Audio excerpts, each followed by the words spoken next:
Okay, today I have an opportunity to get to know somebody whose stuff I've been reading about a little bit, but actually whose work I've been listening to a lot. I have a tendency with Bandcamp to sometimes get on Jags. One of the people in the past that this was like was with Phil McGuire. I ran across his work and then I couldn't not listen to it for a week, right?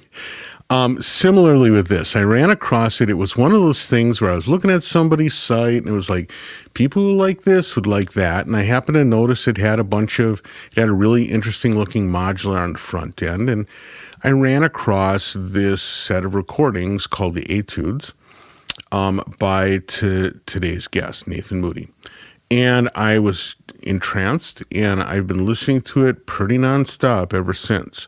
So I'm really glad to get a chance to talk to him and to find out a little bit more about his work. So with that, let's say hi to Nathan Moody.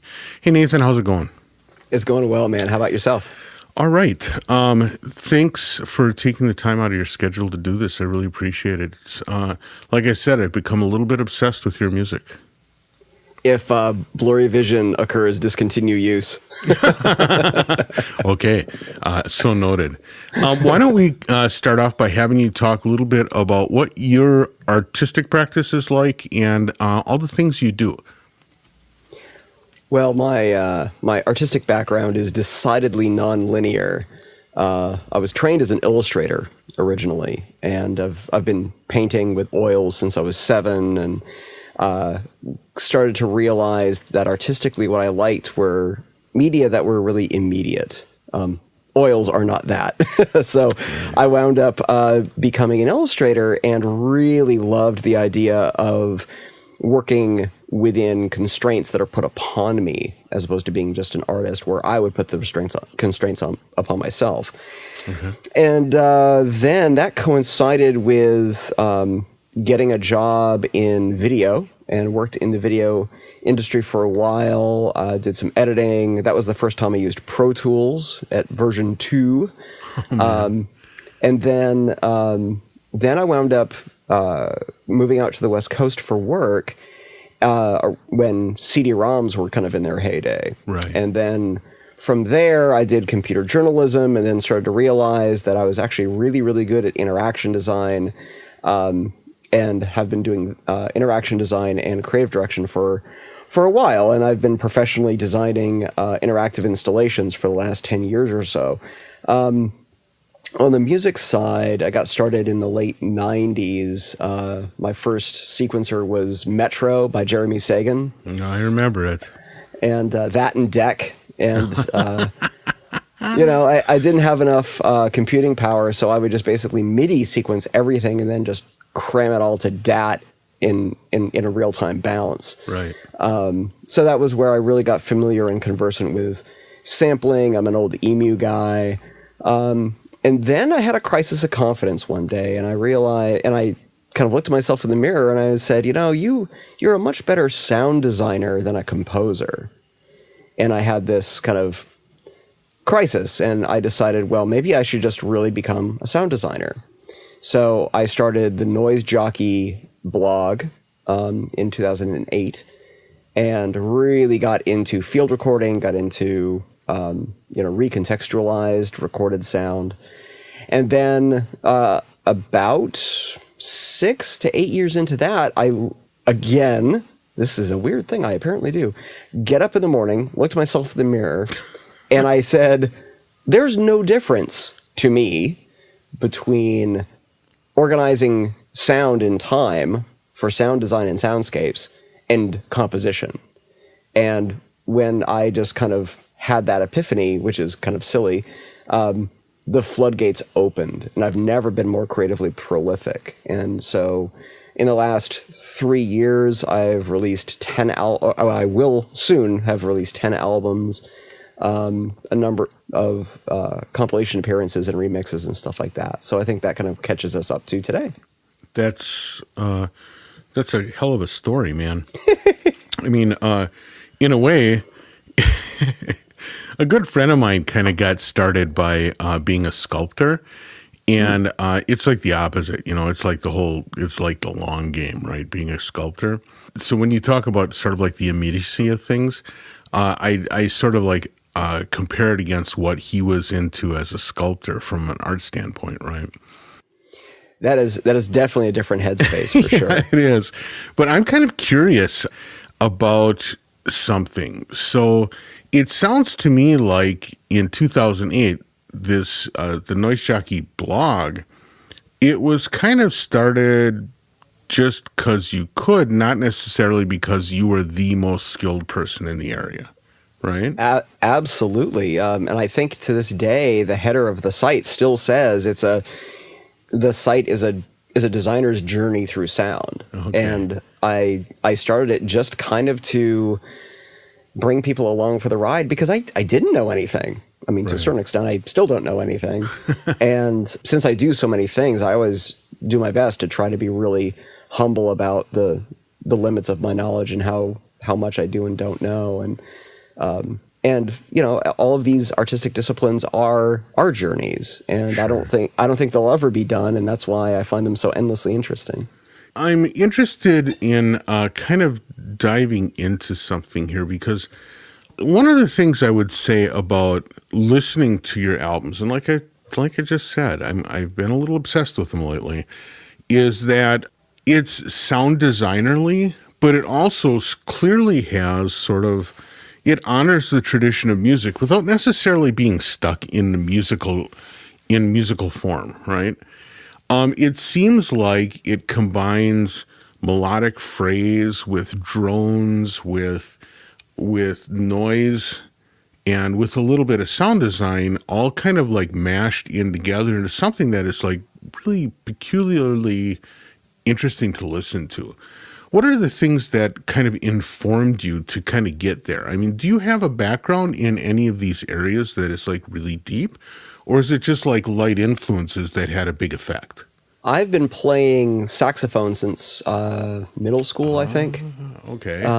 So I've been playing music for a long time. In fact, I don't know how many of your listeners remember the Texas Instruments TI-99, but that was my first experience actually programming individual notes one at a time, tracker style. And I've always loved sound, and I'm one of those kids who had a dual cassette deck, and I took stuff off the radio, and I made kind of Dadaist collages for my friends. And so I've always been interested in sound and audio. And I think that more contemporary influences really opened my eyes to the idea, and maybe this was part of the epiphany that I had that brought me back to music, that timbres can change over time, and that is just as valid a compositional method as melodies changing over time. Right. And so I started to, get into ambient and drone and stuff like that, and I started to realize, there are other ways to move someone through a composition through time that might involve melody, certainly, but it doesn't have to be the only way to do that. So I think that's where my music has started to kind of have this mix of, yes, there's melody, and there may or may not be melodic progression over the whole piece, but certainly there's timbral shifts as well. And so I think using those two techniques has been something that I've been exploring a lot in the last few years.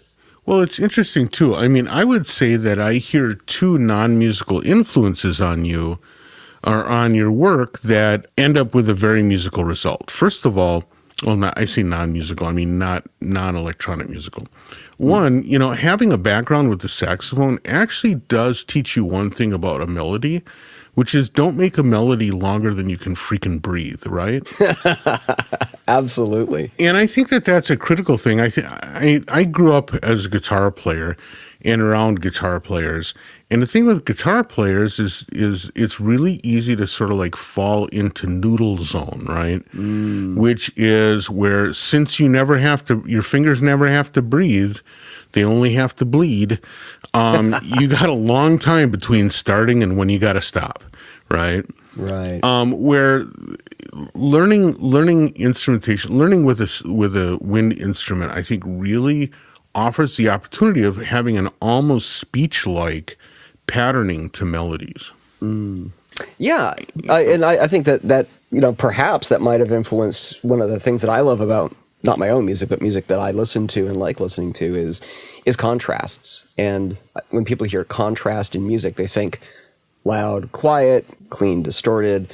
But for me, the music I like the most has a lot of temporal contrast in terms of different density of notes that either are different per layer or component, or that changes over time. And those are the kinds of compositions that I personally enjoy listening to.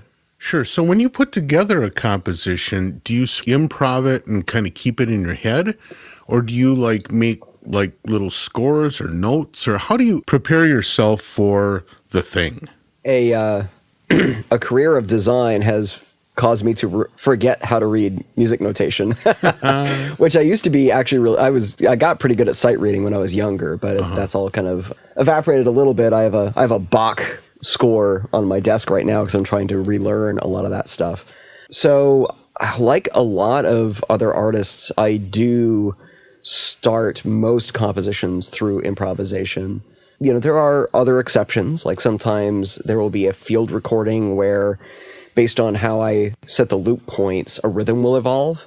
But I tend to just play a lot for my own enjoyment, and ideas and notions come out of that. And what I find myself doing a lot recently is really improvising more around, well, I should say, composing around languorous components, like held bass notes and chords, and then set up a framework within which I then improvise too. So it goes both ways, but I think that pretty much everything on the Etudes series is a near perfect mix. I think almost every track per track of one or more components are kind of sequenced and they're running on their own, and then what are more other components are things that I'm playing entirely live and unquantized.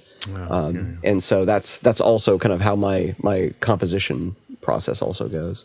Yeah, I want to come back to the Etudes a little bit because there's questions that come up because of that. But before we get there, the other thing that I notice in your music that I think might be related to your non-musical interactions is this sense of almost there being like a storytelling. And when I hear that you have this you have kind of this gig where you're doing interaction design or you're doing experience design, for different kinds of things. And I read on your blog the kind of things that you're working with in terms of presentations. It seems like that involves the timing and cadence of storytelling, but in sort of a more visceral way. And I get that same sense when I listen to your music, that there's an almost visceral version of storytelling going on there. Is that something that you're kind of conscious about? It is. It's interesting that you use the word visceral. A couple of friends of mine and I were hanging out a few years ago, and when I started to release music again, and they were just kind of like, your music's kind of angry ambient, and we kind of hit upon the term angrient, which got us all laughing, and for some reason now it's a hashtag. So that's great. So I'm basically too old to be a punk and too angry to be a hippie, and I use music to deal with all of that. And but to the narrative side of things, that is very much something that I do try to attempt in all of my releases, and frankly, it's because A, I love story. B, I'm also a huge fan of minimalist writers. And I love people like Raymond Carver, who will tell a story, and you literally have to read the story 2 or 3 times to penetrate into that lower layer about, this is what they were talking about. And that epiphany you have to kind of work for, that is just so, so satisfying. And so what I try to do, I'm not the one to say whether it's successful or not, is to try to have a narrative framework at play, because I'm also a huge fan of the album and the continuous listening experience. Right. But not to spoon feed the listener so much, maybe lead them down a certain path with things like track names, especially since I'm a instrumentalists. I don't have vocals or lyrics in my music. And then kind of see where the listener will take it. And to me, that's the best thing. That's the thing that I love about interaction design. That's also the thing I love about abstract art. You have to meet it halfway to complete the piece. And that's what I inherently love about music. That is a fantastic point. And it's something I think that a lot of times, especially electronic musicians, aren't paying attention to it. It tends to be something you do more if you are an acoustic musician, one of these things of drawing people in and playing with that push and pull between the listener and the performer, right? Mm-hmm. With electronics, we have the opportunity to make all the noise, and we can make it as freaking loud as we want, right? And so we have the opportunity to pummel the listener with our great vision, and oftentimes we do, right? And so this idea of actually taking the opportunity to draw people in a story-like fashion seems to me to be kind of an art form that needs to be redeveloped. I agree, and I think that you see some people. Well, one of the things that I like about narrative too is that it can be nonlinear. Like films like Pulp Fiction are a great example of that, kind of in the Gestalt pop culture kind of sense. But then you have people who are just telling stories where maybe it's not a narrative, but it's incredibly personal, like Alessandro Cortini's Avanti album. He's basically scoring his own childhood, and it's abstract and it doesn't spoon feed things to you. But just the emotion that is laden in that music is just really self-evident, and I think it's a very powerful result. Before I go on, I have to ask, I'm a big bookhead, right? And so this idea of minimalist writers has got my interest piqued. Who was the author that you mentioned? Raymond Carver. And he's probably best known for a collection of short stories he wrote called What We Talk About When We Talk About Love. And just even that title really gets to the heart of what I love about minimalist writing is that, when we talk about things, what is said is nowhere near as important as the subtext of what is meant. And that is just itself as a title. You have to read that 2 or 3 times again to kind of get, penetrate that layer of meaning that the artist is intending. Right. And, I think that's why I really like music that is actually instrumental, because unless you're someone like Radiohead with extremely poetic, abstract lyrics that do have meaning, but you have to parse that, over repeated listens quite often.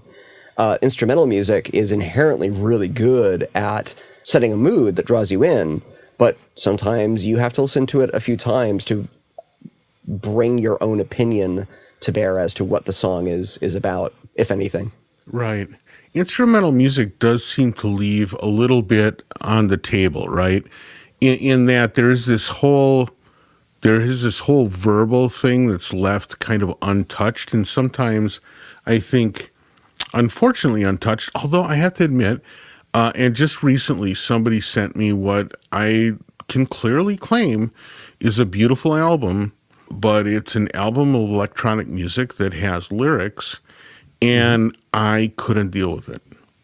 Interesting. There was something about it that it almost like violated some sense of when I hear this context, I expect this kind of result, or I expect this kind of storytelling, and having lyrics somehow violated that for me.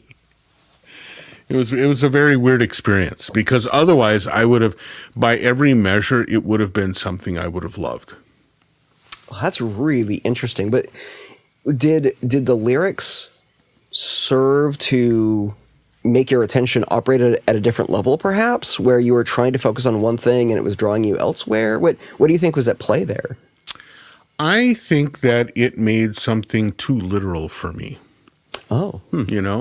I think maybe what I do like about electronic music is that if I decide today that it's about robots, and if tomorrow I decide it's about grasshoppers, I'm free to do that. And the second words are put to it, then now I have lost the opportunity to name it.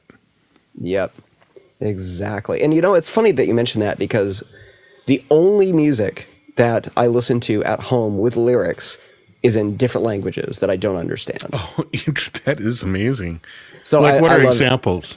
The Cocteau Twins, Dead Can Dance.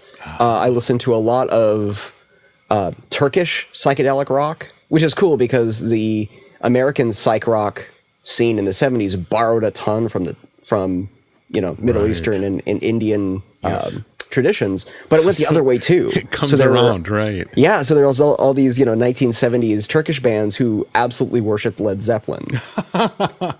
And a lot of people don't realize that it went both ways, and I love that stuff. Brazilian music, there's just so much soul and love in Brazilian music, but I don't know what the lyrics are, frankly. So that's the only kind of music I can actually bear to listen to with lyrics, is literally lyrics that I don't understand.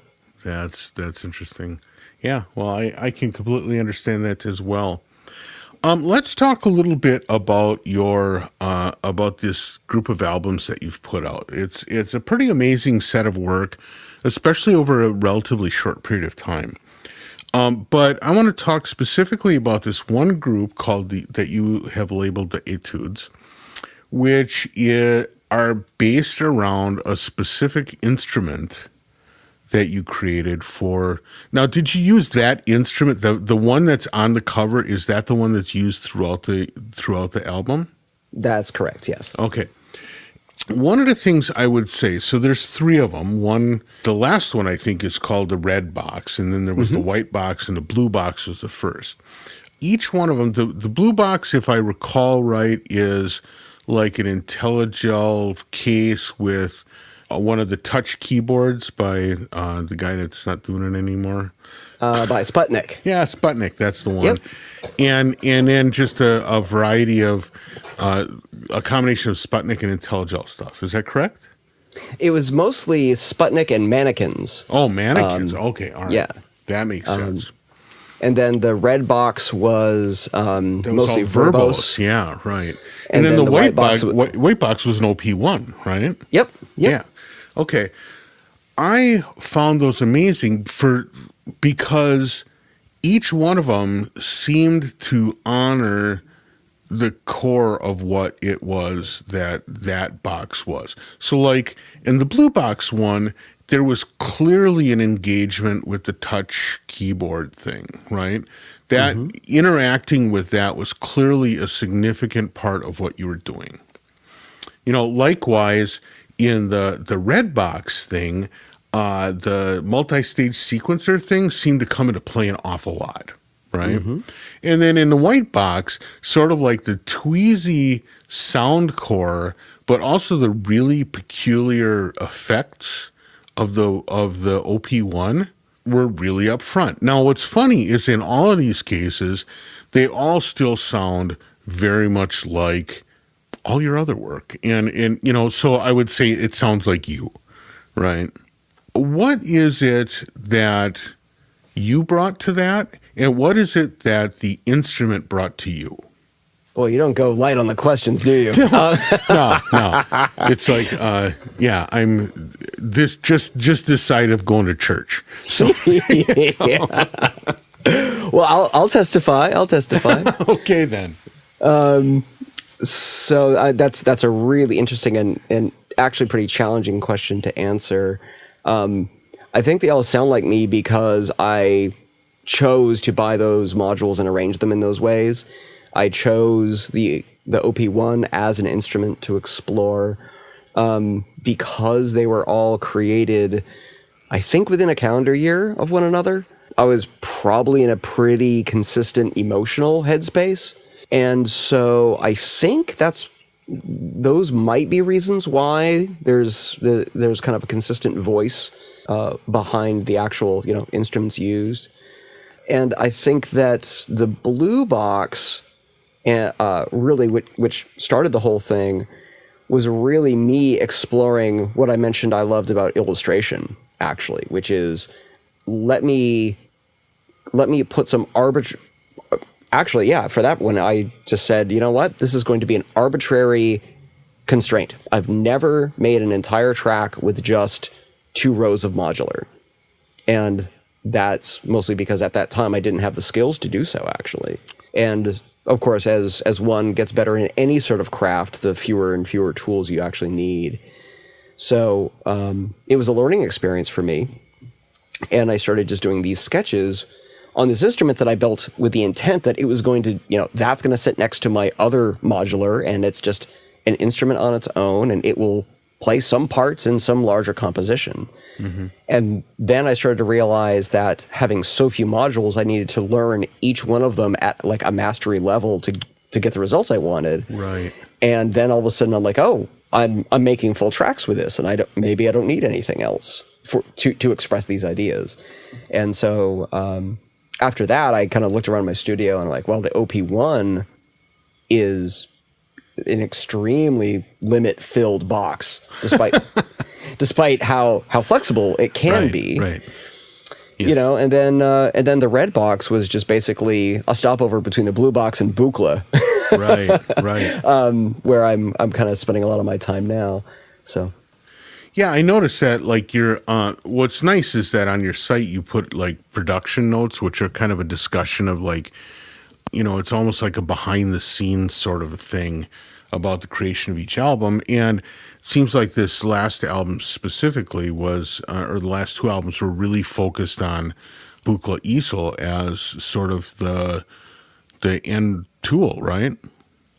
Yeah, in a way. I think that, and all that started with the blue box because, of course, almost all of the Sputnik modules are just Eurorack versions of Buchla modules for all intents and purposes. Right. And then all of Verbos's modules are at least inspired by Buchla modules, and then he takes them in a slightly different or slightly expanded route. Mm-hmm. And I started having these experiences with this kind of more, quote unquote West Coast, Buchla kind of mindset in terms of workflow.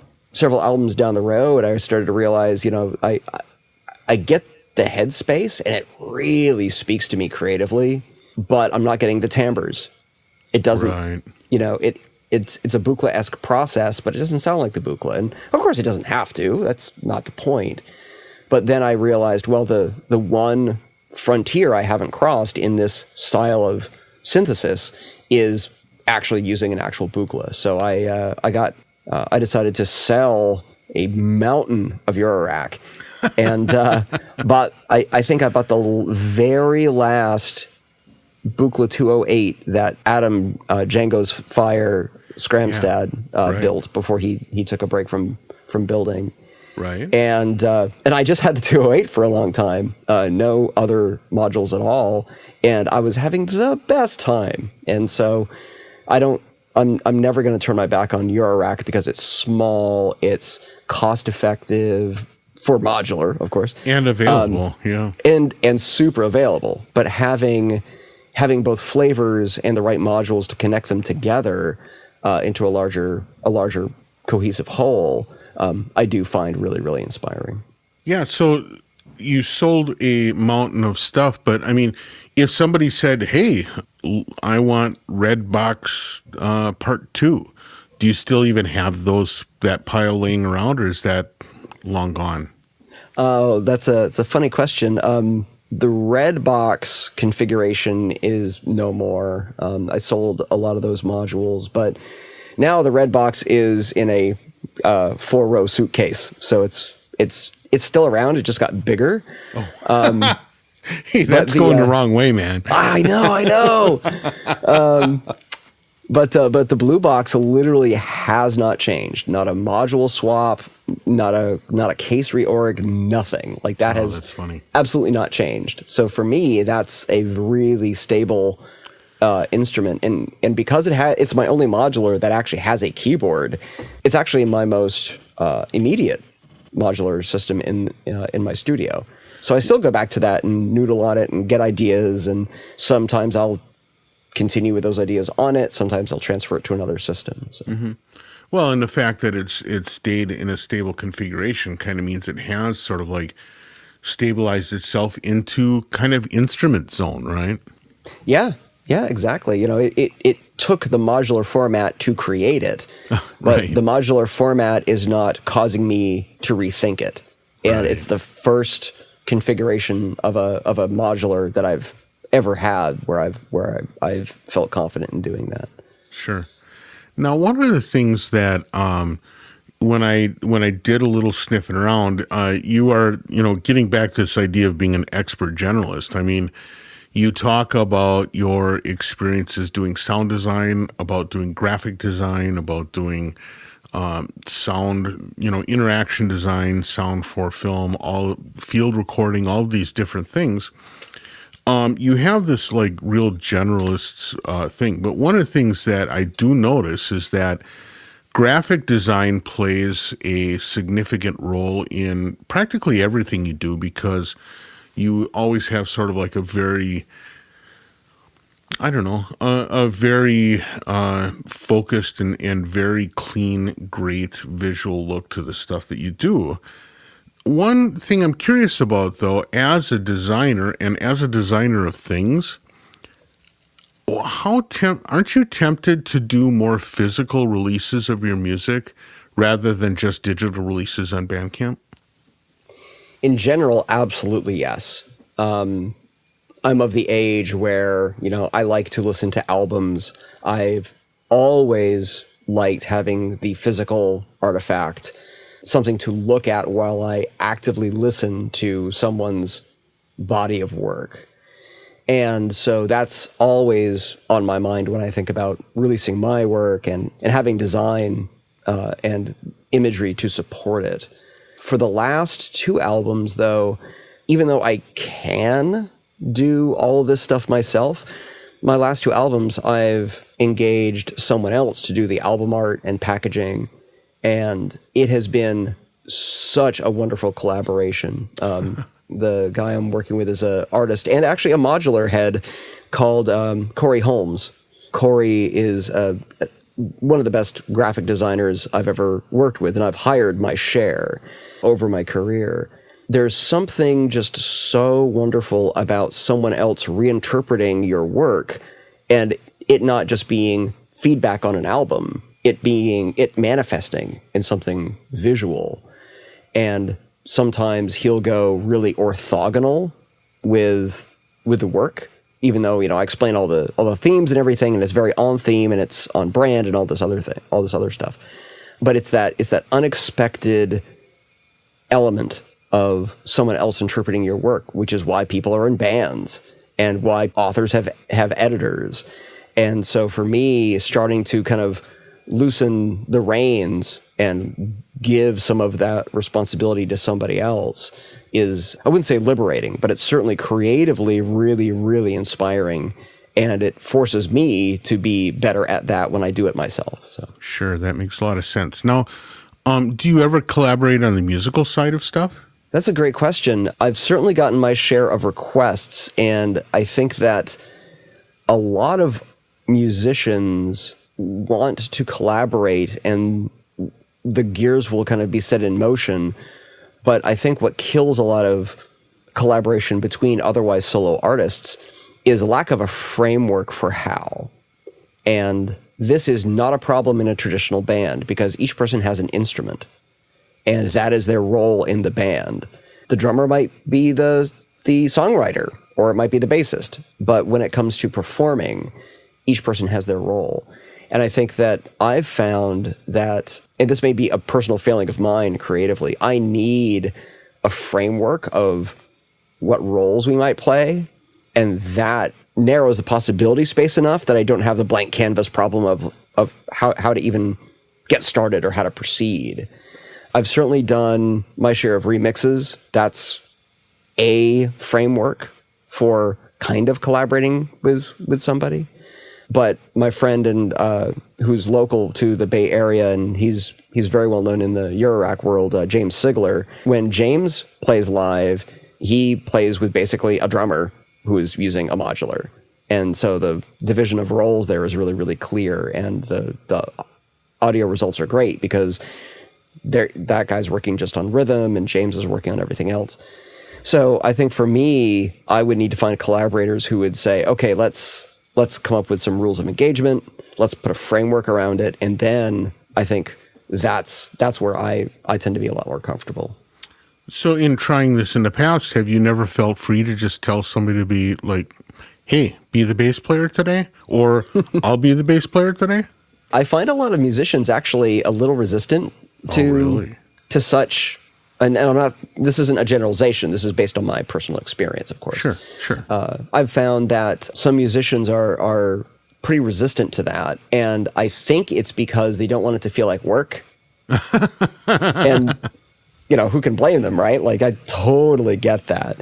But I look at this as, I'm lucky enough to basically be paid to do pretty close to what I was trained to do in college and art school. And that's really, really rare. So for me, what is professional and what is personal is ultra, ultra blurry. So for me, like, it's those kinds of, it's all about expectation management.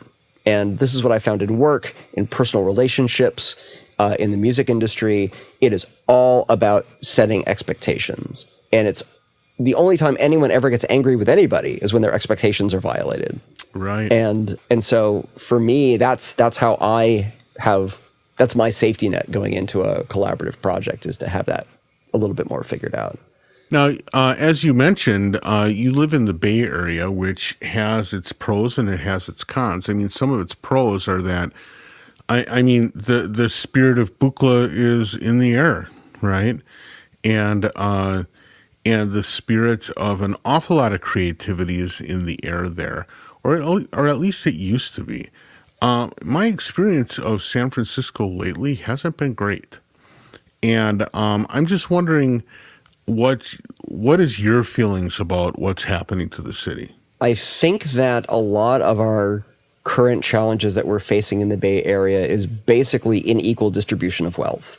And it is largely around privileged people being given privileged people's money to solve privileged people's problems. And until there's a cycle that will break where and from whom venture capital is coming, I don't see any change in that anytime soon. We're just starting to see the chinks in the armor of the Facebooks and the Twitters of the world, vis-a-vis data privacy, the whole not being sure what the information source is that you're reading and where it's coming from, because when you create this stuff in your dorm room, no one ever thinks that it's actually going to become like the newspaper of the future. Right. So just like any piece of science fiction, we're dealing with the unintended consequences of technology. And it's interesting living here, and I've lived here for over 2 decades, and having friends come in to large-scale events like the Game Developers Conference, and year on year saying that more and more they are scared to walk down the street. It's a little bit sketchy, and some places it's a whole lot sketchy. And a lot of that is because someone comes in from out of town. All the affordable hotels are in the really, really, really sketchy areas. Right. So I really try to be an optimist. That I get through life with a smile on my face every day, really truly believing that people at their core are inherently good. But living in the Bay Area tests that every single day. And I also really think that at this point, short of a earthquake, a big one, I'm not sure what's going to possibly, or the tech economy tanking, it's not going to get cheaper anytime soon. But, it's easy to sit here and hate on the tech industry. It's easy to point fingers. But I'm actually leaving, or largely leaving, the tech industry after having worked in it for 15, 20 years. And so, I have to always look at myself and say, how culpable am I in the clients that I've taken on? And so, luckily, I have not really done a huge material amount of work I've actually done no work on social media in my career, which makes me feel a little bit better about it. But it's like any other thing in human existence. It's complex, it's nuanced, and we all hope it sure could be better. And I think it's incumbent upon all of us to look at what situations we're in now and just kind of, really be honest about every decision we make. Are we helping or are we hurting? And be ready to kind of pull the plug and take some personal sacrifice and pain in order to make the right decision sometimes. Right. Well, and on a more practical level, though, too, some of the things that you're seeing in terms of the unequal distribution of wealth and the support of a privileged class has a kind of immediate effect on you as an artist and just a creative person. I mean, one of the things you mentioned in one of your blog posts is that, hey, I spend an enormous amount of time commuting, right? And so I've had to find a way to mitigate that commute time by making it creative time. How sustainable is that, and how is it possible for it to get worse? And if so, at what point does it stop getting to be a place of creativity? Well, I think that what keeps, and this is my personal opinion, I think what keeps communities creative is youth. And when you can get youth injected into a community, this is why, people really, really like living in college towns. And that is one of the silver linings of the tech industry, is that it does attract a lot of really, really smart, talented young people. The challenge, and it's almost like San Francisco is like the game industry. It attracts the brightest, most innovative people, and then burns them out, and they leave before they can make their most important contribution. Right. And so no one who comes to San Francisco can stay there once they want to start a family. Yeah. What happens? You get people leaving the Bay Area, but again, to your point, a slight silver lining, a lot of those people go to Oakland. And now Oakland is kind of the center for creativity because it's a lot less expensive. Yep. Again, relatively speaking. That in and of itself creates gentrification problems and other kinds of challenges, but the East Bay is a lot more culturally and ethnically diverse than San Francisco is. And it's where I spend most of my leisure time hanging out, frankly. There are always pros and cons to situations like that, but I think that if a community starts losing relatively young people because they can't afford it or because they want to start a family and they don't perceive it's the right place to do that, that's where you really start to get a kind of creative hardening of the arteries. Right. And that's when communities really need to perk up and say, is this the direction we want to go in? Sure, up their game a little bit, right? Yeah. Very interesting, and sorry to take you off on a Bay Area diversion, but it's a place of great change, but one where so much of what we think of in terms of electronic music had a very much either a birth or a good adolescence right there, And it's absolutely. an important place. It is, and still, to this day, there's people like Danny Kim down in the South Bay who is behind the Binary Society series of events. There are at least, I think, 2 electronic music open mic nights now in the Bay Area. And so, and there's Robot Speak, the local synth shop.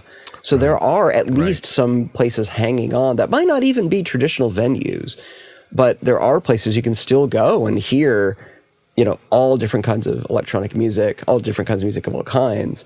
I think a lot of us really still like being the shrews amongst the dinosaurs, and trying to keep creativity flowing in non-commercial, non-traditional ways, even amongst, being at the toes of some of the biggest tech titans in the world. Sure.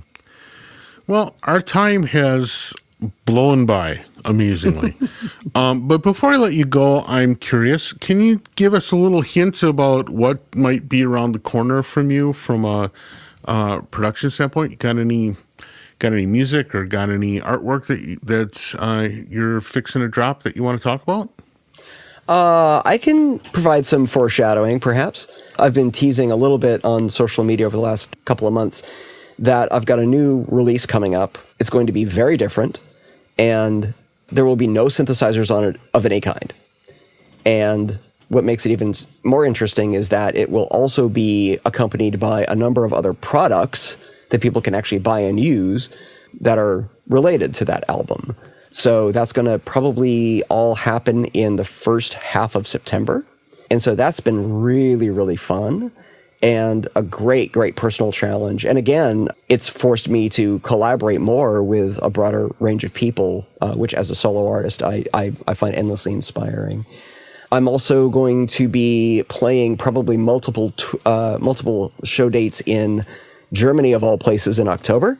So if any of your listeners are in Germany, pay attention to social media, and I'll make some show announcements about that. And Fantastic. then in early August, actually in less than a couple of weeks now, I'll be doing an experimental live experimental techno set at a synth meet in Salt Lake City, and I haven't been to Salt Lake in a very long time, so I'm really looking forward to hanging out with folks there. Well, that sounds like quite a menu.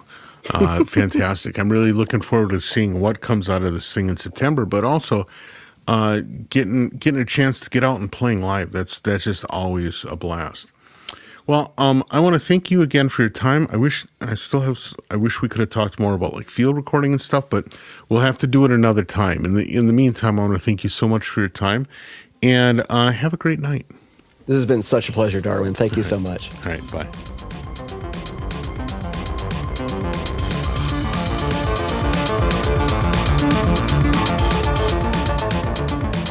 Many thanks to Nathan for having a chat.